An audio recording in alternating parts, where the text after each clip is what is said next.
ಸುದ್ದಿಮನೆಯ ಸಮಸ್ತ ವೀಕ್ಷಕರಿಗೆ ನಮಸ್ಕಾರ. ವೀಕ್ಷಕರೇ, ಇದೇ ಫೆಬ್ರವರಿ 6ನೇ ತಾರೀಕಿಗೆ ಒಂದು ಒಳ್ಳೆಯ ಕಂಟೆಂಟ್ ಇರ್ತಕ್ಕಂಥ ಸಿನಿಮಾ ಕಟ್ಲೆ.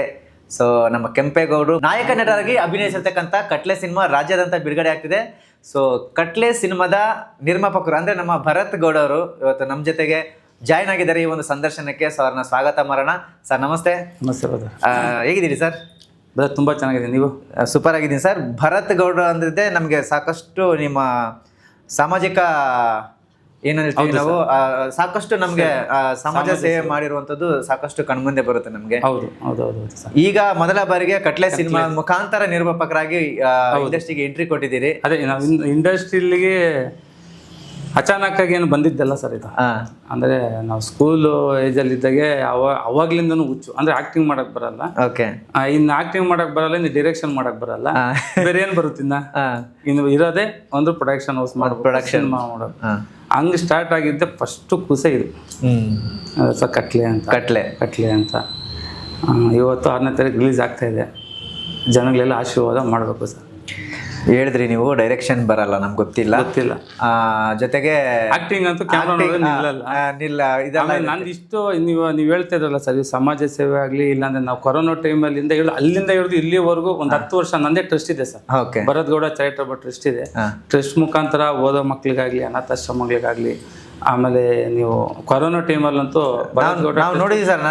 ಗೊತ್ತಿದೆ. ನೆಕ್ಸ್ಟ್ ಅದೇ ಪ್ರಶ್ನೆ ಬರ್ತೀನಿ, ನಾನೇ ಕೇಳ್ಬಿಡ್ತೀನಿ ಅದನ್ನೆಲ್ಲ. ನನಗೆ ತುಂಬಾ ಕೇಳೋ ಕುತೂಹಲ, ಕ್ಯೂರಿಯಾಸಿಟಿ ಎಲ್ಲ ಇದೆ. ಸೊ ಇದನ್ನ ಮುಗಿಸ್ಬಿಡೋಣ ಸರ್. ಅಂದ್ರೆ ನಿಮ್ಗೆ ಯಾವ್ದು ಅಂದ್ರೆ ಡೈರೆಕ್ಷನ್ ಗೊತ್ತಿಲ್ಲ, ಜೊತೆಗೆ ಆಕ್ಟಿಂಗ್ ಗೊತ್ತಿಲ್ಲ, ನಮ್ಗೆ ದೂರ. ಆದ್ರೂ ಕೂಡ ಸಿನಿಮಾ ರಂಗದಲ್ಲಿ ಒಂದು ಹೆಸರು ಮಾಡ್ಬೇಕು, ಒಂದೇನೋ ಒಂದು ಇದು ಏನ್ ಹೇಳ್ತಾರೆ, ಆ ಒಂದು ಹಂಬಲ ಅಂದ್ರೆ ಪ್ಯಾಷನ್. ಏನಕ್ಕೆ ಅಂದ್ರೆ ಉಪೇಂದ್ರ ಅವ್ರು ನೋಡ್ಕೊಂಡು, ಉಪ್ಪಿ ಸರ್ ಇಂದಾನೆ ಸಿನಿಮಾ. ಯಾಕಂದ್ರೆ ನಾವು ಸ್ಕೂಲ್ ಏಜ್ ಅಲ್ಲೆಲ್ಲ ಉಪ್ಪಿ ಸರ್ ಫ್ಯಾನ್. ಅವತ್ತಿಂದ ಉಪ್ಪಿ ಸರ್ ಸಿನಿಮಾಗಳು ನೋಡ್ಕೊಂಡು ಅವ್ರ ತರ ಬಟ್ಟೆ ಇರೋದು ನಿಂತಿರಲ್ಲ. ನಮ್ಮ ಮನೆ ಮುಂದೆ ಟೈಲರ್ ಶಾಪ್ ಒಂದು. ಓಕೆ. ಅವರು ಲೇಡೀಸ್ ಟೈಲರ್ ಆ ಎಮ್ಮ ಕಟ್ ಮಾಡಿರೋ ಪೀಸ್ಗಳೆಲ್ಲ ನಿಮ್ ಫೋಟೋ ಕೊಡ್ತೀನಿ ನಾನು. ಕಟ್ ಮಾಡಿರೋ ಪೀಸ್ಗಳನ್ನೆಲ್ಲ ಪ್ಯಾಂಟ್ ಹೊಲ್ಸ್ಕೊಂಡ್ಬಿಟ್ಟೆ ನಮ್ಮ ಮನೆ. ಅಂದ್ರೆ ಅವಾಗಿಂದ ಅಷ್ಟೇ. ಉಪ್ಪಿ ಸರ್ ಅಂದ್ರೆ ಅವಾಗಿಂದ ಇಷ್ಟ. ಎಕ್ಸಾಮ್ ಬರಿ ಅಂದ್ರೆ ಓಂಕಾರ್ ಸಿನಿಮಾದು ಸ್ಟೋರಿ ಬರೆಯೋದು ಇದೆ ಅವಾಗ್ಲಿಂದ. ನಾನು ಹಂಗಾಗಿ ಅವಾಗಿಂದ ಇಂಟ್ರೆಸ್ಟ್ ಬದ ಸಿನಿಮಾ ಮಾಡ್ಬೇಕು ಅಂತ. ಒಳ್ಳೆ ಸಬ್ಜೆಕ್ಟ್ ಸಿಕ್ತು, ಒಳ್ಳೆ ಸ್ಟೋರಿ ಇದು. ನೀವು ಹೇಳಿದ್ರಲ್ಲ ಕೆಂಪೇಗೌಡ ಹೀರೋ ಅನ್ನೋದಕ್ಕಿಂತ ಈ ಸಬ್ಜೆಕ್ಟೇ ಹೀರೋ. ಪಾತ್ರಧಾರಿ ಎಲ್ಲರೂ ಪಾತ್ರಧಾರಿಗಳು ಇದರಲ್ಲಿ. ಅದರಲ್ಲಿ ಮುಖ್ಯ ಪಾತ್ರಧಾರಿ ಕೆಂಪೇಗೌಡರು. ಹೌದು. ಸೊ ಅಂದ್ರೆ ಕೆಂಪೇಗೌಡರು ಕೂಡ ಅದೇ ಹೇಳ್ತಿದ್ರು ಆಗ್ಲೇ ಅವ್ರನ್ನ ಸಂದರ್ಶನ ಮಾಡುವಾಗ, ನಾನಿಲ್ಲಿ ನಾಯಕ ನಟನಾಗಿ ಅಭಿನಯಿಸಿಲ್ಲ, ಬಟ್ ಇಲ್ಲಿ ಕತೆ ಅಭಿನಯಿಸಿದೀನಿ, ಜೊತೆಗೆ ಇಲ್ಲಿ ನಾನು ಹೀರೋ ಅಲ್ಲ, ಕತೆನೇ ಹೀರೋ, ಇಲ್ಲಿ ನಾವೆಲ್ಲ ಒಂದು ಪಾತ್ರ ಮಾಡಿದೀವಿ ಅಷ್ಟೇ. ಸೊ ಅಂತ ಹೇಳ್ತೀರಿ. ಅಂದ್ರೆ ಇಂಥ ಒಳ್ಳೆಯ ಕಂಟೆಂಟ್ ಇರುವ ಸಿನಿಮಾಗೆ ನಮ್ಮ ಭರತ್ ಗೌಡ್ರು ಹಿಂದೆ ಮುಂದೆ ನೋಡ್ದೇನೆ ಒಂದು ಬಂಡವಾಳ ಹೂಡಿದಾರಲ್ಲ, ಅವ್ರಿಗೆ ತುಂಬಾ ಧನ್ಯವಾದ ಹೇಳ್ಬೇಕು ಅಂತ ಹೇಳಿ ಕೆಂಪೇಗೌಡರು ಹೇಳ್ತಿದ್ರು. ಅದವ್ರ ವಿಶ್ವಾಸ ಸರ್. ಅದು ಇಲ್ಲ, ಸಿನಿಮಾ ಕಂಟೆಂಟ್ ಚೆನ್ನಾಗಿದೆ ಸರ್. ಅಂದ್ರೆ ಬಡಿ ಸಿನಿಮಾ ಅಲ್ಲ, ಕಂಪ್ಲೀಟ್ ಲವ್ ಸ್ಟೋರಿ ಸಿನಿಮಾ ಅಲ್ಲ, ಕಂಪ್ಲೀಟ್ ಕಾಮಿಡಿ ಸಿನಿಮಾ ಅಲ್ಲ, ಕಂಪ್ಲೀಟ್ ಆರ್ ಸಿನಿಮಾ ಅಂತೂ ಅಲ್ಲ, ಸಸ್ಪೆನ್ಸ್ ಥ್ರಿಲ್ಲರು ಕಂಪ್ಲೀಟ್ ಅಲ್ಲ ಸರ್. ಎಲ್ಲ ಮಿಕ್ಸ್ ಮಾಡಿದ್ದೆ ಕಟ್ಲೆ. ಎಲ್ಲ ಮಿಕ್ಸ್ ಮಾಡಿದ್ದೆ ಕಟ್ಲೆ. ನಿಮಗೆ ಕಾಮಿಡಿ, ನಿಮ್ ಕೆಂಪೇಗೌಡ ಇರ್ತಾರೆ, ಟೆನ್ನಿಸ್ ಕೃಷ್ಣ ಅವರೇ, ನಮ್ಮ ಮಜಾ ಟಾಕೀಸ್ ಪವನ್ ಇದ್ದಾರೆ, ಉಮೇಶ್ ಅಣ್ಣ ಇದ್ದಾರೆ, ಬೀರದಾರ್ ಇದ್ದಾರೆ, ಯತಿರಾಜ್ ಅವರು ಇದ್ದಾರೆ. ಇನ್ನು ಗಣೇಶ್ ರಾವ್, ನಮ್ಮ ಹರ್ಷಿಕ ಪೂರ್ಣಾಚ್ ಮೇನ್ ಕ್ಯಾರೆಕ್ಟರ್. ಪಾಪ ಅವ್ರು ಹರ್ಷಿಕ ಪೂರ್ಣಾಚ್ ಅವರು ಸಬ್ಜೆಕ್ಟ್ ನೋಡಿ ಆ ಕ್ಯಾರೆಕ್ಟ್ರು ತುಂಬಾ ಮುಖ್ಯವಾದಂತ ಕ್ಯಾರೆಕ್ಟರ್ ಅವ್ರದ್ದು. ಹಾಗಾಗಿ ಅವರು ಬಂದು ಒಪ್ಕೊಂಡು ಈ ಸಿನಿಮಾಗೆ ಮಾಡ್ತಾರೆ. ಕರಿಸಿಬ್ಬ ಅವರು ಮಾಡ್ತಾರೆ. ಹಾಗಾಗಿ ಸಿನಿಮಾ ಚೆನ್ನಾಗಿ ಬಂದಿದೆ. ಸಿನಿಮಾ ಚೆನ್ನಾಗಿದೆ. ಎಲ್ಲೂ ಕೂಡ ಮೇಕಿಂಗ್ ವೈಸ್ ಆಗಲಿ ಇಲ್ಲ ಹೊಸಬ್ರು ಸಿನಿಮಾ ತರ ಇಲ್ಲ. ಅಂದ್ರೆ ನಾವು ಕೆಂಪೇಗೌಡರು ಸಿನಿಮಾ ನಾರ್ಮಲ್ ತಾನೆ ಅದು. ಕೆಂಪೇಗೌಡರು ಇನ್ನೂ ಹೀರೋ ಆಗಿಲ್ಲಪ್ಪ, ಕಾಮಿಡಿ ಆಗ್ತು, ಇವ್ರಿಗೆ ಇಷ್ಟೇ ಬಜೆಟ್ ಆಗ್ಬೇಕು, ಇಷ್ಟಲ್ಲೇ ಸಿನಿಮಾ ಮಾಡ್ಬೇಕು ಅನ್ನೋದು ಇರುತ್ತೆ. ಬಟ್ ಇದು ಎಲ್ಲ ಮೀರ್ ಮುಂದಕ್ಕೆ ಹೋಗ್ಬಿಟ್ಟಿದೆ. ಇಲ್ಲಿ ಬಿಸ್ನೆಸ್ ಮಾಡಬೇಕು, ನಾವು ಬಿಸ್ನೆಸ್ ಅಂತೂ ಮಾಡೇಬೇಕು. ಹಾಕಿರೋ ದುಡ್ಡು, ನಾವು ದುಡ್ಡಿರೋ ದುಡ್ಡು ನಮ್ಗೆ ರಿಟರ್ನ್ ಬರಲೇಬೇಕು, ನ್ಯಾಯ ಅದು. ಬಟ್ ಇದನ್ನ ಬಿಸ್ನೆಸ್ ತರ ನೋಡಿಲ್ಲ. ಒಳ್ಳೆ ಸಬ್ಜೆಕ್ಟ್, ಜನರಿಗೆ ಮನ್ಸಿಗೆ ರೀಚ್ ಆಗ್ಬೇಕಿದು, ಮನ್ಸಿಗೆ ಹೋಗ್ಬೇಕು. ಏನಂದ್ರೆ ಇದು ನೋಡಿದ್ಮೇಲೆ ಭರತ್ ಗೌಡ್ರು ಹೂನಪ್ಪ ಆ ಕಡೆ ಸೋಷಿಯಲ್ ವರ್ಕ್ ಮಾಡ್ತಾ ಇದಾರೆ, ಇಲ್ಲಿ ಬಡಿ ಅನ್ನೋ ಸಿನಿಮಾ ಮಾಡ್ಲಿಲ್ಲ, ಇಲ್ಲಿ ಬಂದ ಸಮಾಜಕ್ಕೆ ಮತ್ತೆ ಸಂದೇಶ ಕೊಡೋ ಒಂದು ಸಿನಿಮಾ ಮಾಡಿದ್ದಾರೆ ಅಂತ ಹೇಳ್ಬೇಕು ಅನ್ನೋದಕ್ಕೆ ಈ ಕಟ್ಲೆ ಸಿನಿಮಾ ಮಾಡಿದ್ರು. ಈ ಕಟ್ಲೆ. ಹೌದೌದು. ಅಂದ್ರೆ ಸರ್, ಇವಾಗ ನೀವು ಹೇಳಿದ್ರಿ ಸಿನಿಮಾ ರಂಗದಲ್ಲಿ ಏನೋ ಒಂದು ಮಾಡ್ಬೇಕು ಅಂತ. ಹೌದು ಸರ್. ನಾವು ಆಚೆ ಕಡೆ ಮಾಡಿದ್ರೆ 100 ಜನ ಹುಡುಕೋದು ಕಷ್ಟನ. ನಾರ್ಮಲ್ ಆಗಿ ನಾವೆಲ್ಲ ಹೋಗಿ ನಿಂತ್ಕೊಂಡು. ಬಟ್ ಇಲ್ಲಿ ಎಲ್ಲ ಸಾಧ್ಯ ಚಿತ್ರರಂಗದಲ್ಲಿ. ಒಂದು ನೀವು ಸಮಾಜ ಸೇವೆ ಆದ್ರೂ ಮಾಡ್ಬೋದು, ಅದರಲ್ಲೂ ಒಳ್ಳೇದು ಮಾಡ್ಬೋದು. ಒಂದು 100 ಜನ ಅನ್ನ ತಿಂತಾರೆ ಸರ್, ನಮ್ಗೆ ಅದು ಸಮಾಧಾನ ಇದೆ. ನನ್ನ ಸಿನಿಮಾ ಸಿರ್ಸಿಯಲ್ಲಿ ಒಂದು 35-40 ದಿವಸ ಆ ಗ್ಯಾಪಲ್ಲಿ ಆಗಿದೆ ಶೂಟು. ಇಲ್ಲೊಂದು 15-20 ದಿವಸ ಬೆಂಗಳೂರು, ಚಿಕ್ಕಬಳ್ಳಾಪುರ ಸುತ್ತಮುತ್ತ ಎಲ್ಲ ಮಾಡಿದ್ದೀರಿ. ಸುತ್ತಮುತ್ತ ಮಾಡಿದಾಗೆಲ್ಲ ನಾವೇ ಹೇಳೋದಲ್ಲ, ನಮ್ಗೆ ಇಷ್ಟು ಜನ ಇರ್ತಾರೆ, ನಾವು ಇಷ್ಟು ಜನಕ್ಕೆ ಮಾಡ್ತೀರಾ ಅನ್ನೋದು ಅದು ಅವತ್ತು ತಲೆಗೆ ಬರುತ್ತೆ. ಅದು ಬಿಟ್ಟು ನೆಕ್ಸ್ಟ್ ಇನ್ನು ಬಿಸ್ನೆಸ್, ಇನ್ನು ಸಮಾಜ ಸೇವೆ. ಅದೇ ಸರ್, ಈಗ ನಮ್ಮ ಭರತ್ ಗೌಡ್ರು ಅಂದಿದ್ದೆ ನಮಗೆ ಅದೇ ಈ ಕೊರೋನಾ, ಈ ಲಾಕ್ಡೌನು ನಮ್ಗೆ ಅದೇ ನೆನಪಾಗುತ್ತೆ. ಅಂದ್ರೆ ಆ ಸಮಯದಲ್ಲಿ ಅಷ್ಟೊಂದು ಕಿಟ್ಗಳು ಹಂಚಿದ್ರಿ ಸರ್. ಹೌದು, ಅಷ್ಟೊಂದು ಅಂದ್ರೆ ಎಷ್ಟೋ ಜನಕ್ಕೆ ಆವಾಗಿನ ಒಂದು ಸ್ಥಿತಿಯಲ್ಲಿ ತಿನ್ನಕ್ಕೆ ಒಂದು ಊಟ ಕೂಡ ಏನಾಗುತ್ತೆ. ಇವಾಗ ನೀವು ಹೇಳೋದು ಕರೆಕ್ಟ್ ಸರ್, ತಿನ್ನೋದು ಊಟ. ಇವಾಗ ನಾವು ಅದನ್ನ ಹೇಳಕ್ ಹೋದ್ರೆ ಒಳ್ಳೇದೇ ಕೆಟ್ಟದ್ದು ಅದು ಗೊತ್ತಿಲ್ಲ ಸರ್. ಯಾಕಂದ್ರೆ ನಾವು ಸಹಾಯ ಮಾಡಿ ಮತ್ತೆ ಅವ್ನ ಸಹಾಯ ಮಾಡಿ ಅಂತ ಕೇಳಲ್ಲ ಸರ್ ನಾನು. ಅದೇ ಸರ್, ಇವಾಗ ನಾವು ಕೊರೋನಾ ಟೈಮಲ್ಲಿ ಕಡಿಮೆ ಅಂದ್ರೂ ಕೂಡ ಒಂದು 4,500 ಕಿಟ್ ಕೊಟ್ಟಿದ್ದೀನಿ ಸರ್. ಒಂದೊಂದು ಕಿಟ್ ಅವತ್ತು ಹೊರ್ತು 2,800 ರೂಪಾಯಿ ಸರ್. ಅಂದ್ರೆ 4 ಜನ ಒಂದು ಫ್ಯಾಮಿಲಿ 2 ತಿಂಗಳು ಊಟ ಮಾಡೋಂಥ ಕಿಟ್ ಕೊಟ್ಟಿದ್ದು. ಆಮೇಲೆ ನಾವು 84 ದಿವಸ ಡೈಲಿ 3,000, 2,500, 3,500, 4,000ವರೆಗೂ ಪ್ಯಾಕೆಟ್ ಮಾಡಿ 86 ದಿವಸ ಕೊಟ್ಟಿದ್ವಿ ಸರ್. ಯಾರೋ ಎಲ್ಲೆಲ್ಲಿ ನಿಮ್ಗೆ ಸಿಗುತ್ತೋ ಸ್ಲಮ್ಸು, ಎಲ್ಲಿ ಬಸ್ ಸ್ಟ್ಯಾಂಡ್ ಎಲ್ಲಾ ಕಡೆನು. ಆವಾಗ ನಮ್ದೆಲ್ಲ ಭರತ್ ಗೌಡ ಚಾರಿಟಬಲ್ ಟ್ರಸ್ಟ್ ನೀವು ಯೂಟ್ಯೂಬ್ ಹೊಡ್ಬಿಟ್ರೆ ಇವೆಲ್ಲ ಬಂದ್ಬಿಡುತ್ತೆ ಸರ್. ಆಮೇಲೆ ನಮ್ಗೆ ಮೆಡಿಸಿನ್ ಕಿಟ್ ಇರ್ಬೋದು, ಯಾರು ಎಲ್ಲೇ ಕೇಳಿದ್ರು ಗುಲ್ಬರ್ಗಗೂ ಕಳ್ಸಿದೀನಿ, ಬಳ್ಳಾರಿಗೂ ಕಳ್ಸಿದೀರಿ, ಹೊಸಕೋಟೆಗೂ ಕಳಿಸಿದೀನಿ, ಈ ಕಡೆ ಮೈಸೂರಿಗೂ ಕಳಿಸಿದೀನಿ. ಓಕೆ, ಎಲ್ಲ ಕಡೆ ಕೆಲಸ ಸರ್. ಯಾಕಂದ್ರೆ ನಮ್ಗೆ ಬಿಸ್ನೆಸ್ ಮಾಡೋದು, ಕೊರೋನಾ ಟೈಮಲ್ಲಿ ಬಿಸ್ನೆಸ್ ಇಲ್ಲ. ನೆಕ್ಸ್ಟ್ ನಮ್ಗೆ ಗೊತ್ತಿರೋ ಕೆಲಸ ಯಾವುದು? ಸಮಾಜ ಸೇವೆ. ಏನೋ ದೇವ್ರು ಕೊಟ್ಟಿರೋ ಒಂದ್ ಸ್ವಲ್ಪ ದುಡ್ಡು ಇದೆ, ಆ ದುಡ್ಡನ್ನು ಅವ್ರಿಗೂ ಒಂದ್ ಸ್ವಲ್ಪ ಕೊಡೋಣ ಅಂತ ಹೇಳ್ಬಿಟ್ಟು ಕೊರೋನಾ ಟೈಮ್ ಕಂಪ್ಲೀಟ್ ನಾವು ಓಡಾಡಿದ್ದೆ. ನಾವೆಲ್ಲ ಅದೆಲ್ಲ ಓಡಾಡಿ ನಾವೆಲ್ಲ ಅಷ್ಟೆಲ್ಲ ಆರಾಮ್ ಅಂದ್ರೆ ಧೈರ್ಯವಾಗಿ ಮಾಡ್ಬೇಕು, ಇಲ್ಲ ಮಾಡಬೇಕು ಅಂತ ಅನ್ಸಿದ್ದೆ. ಫಸ್ಟ್ ಅಶ್ವತ್ಥನಾರಾಯಣ ಸರ್ ಇಂದ, ಸೆಕೆಂಡ್ ಸುದೀಪ್ ಸರ್ ಇಂದ. ಅವ್ರು ಯಾಕಂದ್ರೆ ಅವರು ಕಿಟ್ ಕೊಟ್ಟು ಅವರೆಲ್ಲ ಕಿಟ್ ಕೊಟ್ಕೊಂಡು ಹೋಗ್ತಾ ಇದ್ರು. ನಾವು ಮಾಡ್ಬೋದಲ್ಲಿ ಕಿಟ್ಟು ಎಲ್ಲರಿಗೂ ಕೊಡ್ಬೋದಲ್ಲ, ಎಲ್ಲರೂ ನಿಲ್ ಕೊಡೋದು ಎಲ್ಲಿ ಸೇರ್ಸೋದು ಅಂದಾಗ ಅಶ್ವತ್ಥನಾರಾಯಣ ಸರ್ ನಮ್ಮ ಸಾಹೇಬ್ರ ಮನೆ ಹತ್ರ ಸೇರ್ಸೋಣ ಅಂತ ಅಲ್ಲಿ ಸೇರಿಸಿ ಬರೋಕ್ಕಾಗ್ದಿದ್ದವ್ರಿಗೆ ನಾನೇ ಖುದ್ದಾಗಿ ಒಂದು ಟೆಂಪೋ ಮಾಡ್ಕೊಂಡು ನಾನು ಮುಂದೆ ಕಾರಲ್ಲಿ ಹೋಗಿ ಎಲ್ಲರ ಮನೆಗೂ ಕೊಟ್ಟಿದ್ದೀನಿ ಸರ್. Okay, super sir. ನೋಡಿ, ಅದು ಎಂತ ಒಳ್ಳೆ ಕೆಲಸ ಅಂದ್ರೆ ಆ ಟೈಮಲ್ಲಿ ಸರ್. ನೋಡಿ, ಅದು ತುಂಬಾ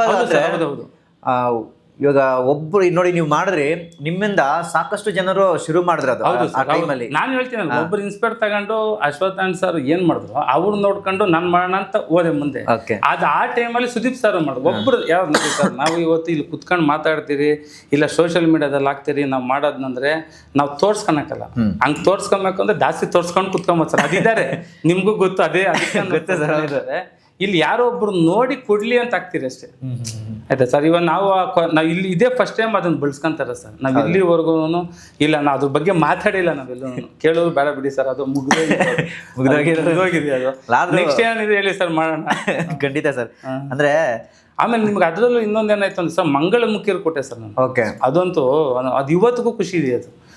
ಯಾಕಂದ್ರೆ ನಾವು ಎಲ್ಲರಿಗೂ ಕೊಟ್ಕೊ ಬಂದ್ವಿ. ಈ ಕಡೆ ನೋಡಿದ್ರಿ, ಅವ್ರ ಕಷ್ಟದಲ್ಲಿದ್ರು, ಇವರು ಇದ್ರು, ಎಲ್ಲರೂ ಇರೋ ಟೈಮಲ್ಲಿ ಮಂಗಳಮುಖಿಯರದು ಅವಾಗ ಯೋಚನೆ ಬಂತು, ಅವ್ರಿಗೇನೋ ನಾವು ಮಾಡ್ಬೇಕಲ್ಲ, ಅವ್ರು ಏನು ಮಾಡ್ತಾ ಇದ್ದಾರೆ ಇವಾಗ ಅಂತ ವಿಜಯನಗರದಲ್ಲಿ ಉಟ್ಕೊಂಡು ಹೋದೆ ನಾನು ಸ್ವಿಮ್ಮಿಂಗ್ ಪೂಲ್ ಹತ್ರ. ಓಕೆ, ಒಂದು 200 ಜನ ಇದ್ರು ಸರ್. ಯಾರಿಗೂ ಅವತ್ತು ಫುಡ್ ಇರಲಿಲ್ಲ, ಅಂದ್ರೆ ಯಾರ ಹತ್ರ ರೇಷನ್ ಇರಲಿಲ್ಲ, ಏನು ಇಲ್ಲ. ಯಾಕಂದ್ರೆ ಏನಿಲ್ಲಲ್ಲ ಕೊರೋನಾ ಟೈಮ್. ಅವತ್ತು ವಿಜಯನಗರದಲ್ಲಿ ಅದೇ ಸ್ವಿಮ್ಮಿಂಗ್ ಪೂಲ್ ಹತ್ರ ನೆಕ್ಸ್ಟ್ ಡೇನೇ ಫುಡ್ ಕಿಟ್ ರೆಡಿ ಮಾಡಿಸಿ ಮತ್ತೆ ಅವ್ರಿಗೆಲ್ಲ ಹಂಚಿದ್ರಿ ಸರ್. ನೀವು ಕೂಡ ಇತ್ತೀಚೆಗೆ ನೋಡಿರ್ತೀರ, ಅಂದ್ರೆ ಸಾಕಷ್ಟು ಸಿನಿಮಾಗಳು ಬರುತ್ತೆ. ಹೌದೌದು ಸರ್, ವಾರಕ್ಕೆ ಒಂದು 10-12 ಸಿನಿಮಾಗಳು ಬರುತ್ತೆ, ಹೋಗುತ್ತೆ. ನನ್ನ ಸಿನಿಮಾಗೆ ಈ ಸಿನಿಮಾಗೆ ಹೇಳ್ತೀನಿ ಸರ್, ಈ ವಾರ 10 ಸಿನಿಮಾ, ನನ್ನೊಂದು ಸಿನಿಮಾ ರಿಲೀಸ್ ಆಗಿದೆ. ಓಕೆ ಸರ್, ಎಷ್ಟು ಥಿಯೇಟರ್ ಇದೆ? ತುಂಬಾ ಕಮ್ಮಿ. ಎಷ್ಟು ಥಿಯೇಟರ್ ಇದೆ ಸರ್? ಥಿಯೇಟರ್ ಇರೋದೇ ನಮ್ಮ ಹತ್ರ ಬೆಳವಣಿಗೆ ಎಷ್ಟು ಕಡಿಮೆ ಥಿಯೇಟರ್. ಮೆಜೆಸ್ಟಿಕ್ ಹೋದ್ರೆ ಮೇನ್ ಥಿಯೇಟರ್ ಹುಡುಕದೆ 2-3 ಥಿಯೇಟರ್ ಇದೆ ಸರ್. ಸರ್ ಇರೋದೇ 3 ನನಗೆ ಮೇನ್ ಥಿಯೇಟರ್ ಬೇಕು ಸರ್. ಯಾವತ್ತು ಫೆಬ್ರವರಿ 6ನೇ ತಾರೀಕು 14 ಸಿನಿಮಾ ಇದೆ ಸರ್. ಅವತ್ತು ಫೆಬ್ರವರಿ 6ಕ್ಕೆ ಸರ್. ಥಿಯೇಟರ್ಲಿ ಏನು ಕೊಡ್ತಾರೆ? ನಾನು ಹೇಳೋದು ಸರ್, ಇದು ನಮಗೆ ನಾನು ಹೇಳ್ಬಾರ್ದೋ ಗೊತ್ತಿಲ್ಲ ಸರ್. ಯಾಕಂದ್ರೆ ಅಷ್ಟು ಚಿಕ್ಕವ್ರು ನಾವು ಇನ್ನು ಇಂಡಸ್ಟ್ರಿಗೆ ಚಿಕ್ಕವ್ರು. ಇದನ್ನೆಲ್ಲ ನಮ್ಮ ವಾಣಿಜ್ಯ ಮಂಡಳಿ ಏನಿದೆ ಮುಂದೆ ಬಂದು ಒಂದು ಸ್ವಲ್ಪ ಎಲ್ಲ ಪ್ರೊಡ್ಯೂಸರ್, ಎಲ್ಲಾರು ದುಡ್ಡೇ ಸರ್, ಎಲ್ಲಾರ್ದು ಕಷ್ಟ.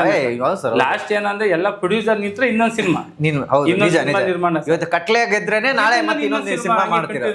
ನಮ್ಗೆ ಈ ಥಿಯೇಟರ್ಗೆ ಸಮಸ್ಯೆನ ಬಗೆಹರಿಸ್ಬೇಕು ಸರ್. ಫಸ್ಟ್ ಥಿಯೇಟರ್ ಸಿಗಲ್ಲ ಸರ್, ತುಂಬಾ ಕಷ್ಟ. ಇವತ್ತು ಹ್ಞೂ ಅಂತಾರೆ, ನಾಳೆ ಬೆಳಗ್ಗೆ ಇಲ್ಲ ಅಂತಾರೆ. ಯಾಕಂದ್ರೆ ಅವ್ರಿಗೂ ಹಂಗಿದೆ, 11 ಸಿನಿಮಾ, 12 ಸಿನಿಮಾ, 13 ಸಿನಿಮಾ ರಿಲೀಸ್ ಆದ್ರೆ ಇರೋ 3 ಥಿಯೇಟರ್ ಎಲ್ಲಿ ಕೊಡ್ತಾರೆ? ಯಾರು ಕೊಡ್ತಾರೆ? ಕಲೆಕ್ಷನ್ ಆಗಲ್ಲ. ಅವಾಗ ಏನ್ ಮಾಡ್ತಾರೆ? ಆಡಿಯನ್ಸ್ ಬೈಕೊಂಡ್ ಓಡಾಡ್ತಾರೆ ಸರ್. ಆಡಿಯನ್ಸ್ ನಿಜವಾಗ್ಲೂ ಬರ್ತಾರೆ, ಜನಗಳು ಥಿಯೇಟರ್ಗೆ ಬರ್ತಾರೆ. ಥಿಯೇಟರ್ ಕೊಡಿ ಫಸ್ಟ್. ಥಿಯೇಟರ್ ಇಲ್ಲ ಅಂದ್ರೆ ಜನ ಎಲ್ಲಿಂದ ಬರ್ತಾರೆ? ಇವಾಗ ನಾನು ಮೆಜೆಸ್ಟಿಕ್ ಅಲ್ಲಿ ನಾನು ಇಲ್ಲೆಲ್ಲೋ ಕಾಮಕ್ಕೆದಲ್ಲಿ ಹಾಕ್ತೀನಿ. ಮೆಜೆಸ್ಟಿಕ್ ಇರೋರು ಕಾಮಕ್ಕೆ ಎಲ್ಲಿ ಸರ್ ಈ ಟ್ರಾಫಿಕ್ ಅಲ್ಲಿ ಬರಕಾಗುತ್ತೆ? ಹೌದು, ಈ ನಿಜ traffic ಸರ್, ಅಲ್ಲಿ ನಿಜ. ಎಲ್ಲಿ ಬರಕಾಗುತ್ತೆ? ನಾನು ಹೊಸಕೋಟೆ ಬೆಳಗ್ಗೆ 8:30 ಬಿಟ್ಟಿದ್ದು 1 ಗಂಟೆಗೆ ಬಂದಿದ್ದೆ. 1 ಗಂಟೆಗೆ ಬಂದಿದ್ದೀರಿ ನೋಡಿ.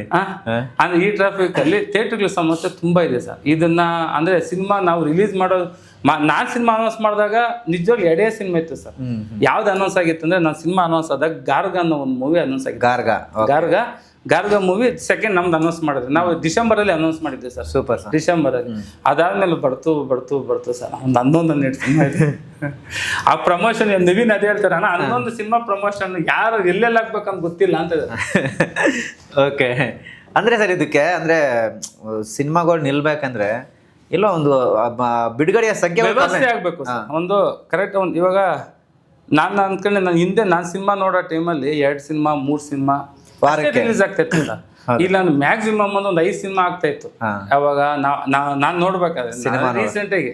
ಇವಾಗ ಹಂಗಿಲ್ಲ ಸರ್. ಕೊರೋನಾ ಆದ್ಮೇಲಂತೂ ಸಿನಿಮಾಗಳ ಬಿಡುಗಡೆ ಸಂಖ್ಯೆ ಗಗನಕ್ಕೆ ಹೋಗ್ಬಿಟ್ಟಿದೆ ಸರ್. ವಾರಕ್ಕೆ 10-12 ಸಿನಿಮಾಗಳು ಆಯ್ತು ಸರ್. ವಾರಕ್ಕೆ ಇವಾಗ ನಿಮ್ಗೆ ನೆಕ್ಸ್ಟ್ ಇವಾಗ 6ನೇ ತಾರೀಕು ನೆಕ್ಸ್ಟ್ ವೀಕ್ ನಮ್ಮ ಸಿನಿಮಾ ರಿಲೀಸ್. ಹೌದು, ಇವತ್ತಿಂದ ನೀವು ಇಂಟ್ರ್ಯೂ 11 ಸಿನಿಮಾದವ್ರದ್ದು ನೀವು ಇಂಟ್ರ್ಯೂ ಮಾಡ್ಬೇಕು. ನೀವು ಎಲ್ಲಿ ಹಾಕ್ತೀರಾ ಸರ್ ಯೂಟ್ಯೂಬ್ ಅಲ್ಲಿ?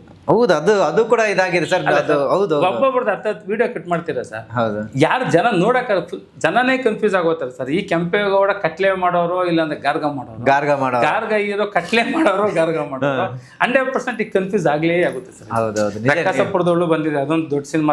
ಕರಿಕಾಡ ಒಳ್ಳೇದಾಗಲಿ, ಗಾರ್ಗ ಸಿನಿಮಾಗೂ ಒಳ್ಳೇದು, ಎಲ್ಲಾ ಸಿನಿಮಾಗೂ ಒಳ್ಳೇದಾಗ್ಲಿ ಸರ್. ಜೊತೆಗೆ ನನ್ನ ಸಿನಿಮಾಗೂ ಒಳ್ಳೇದಾಗ್ಲಿ.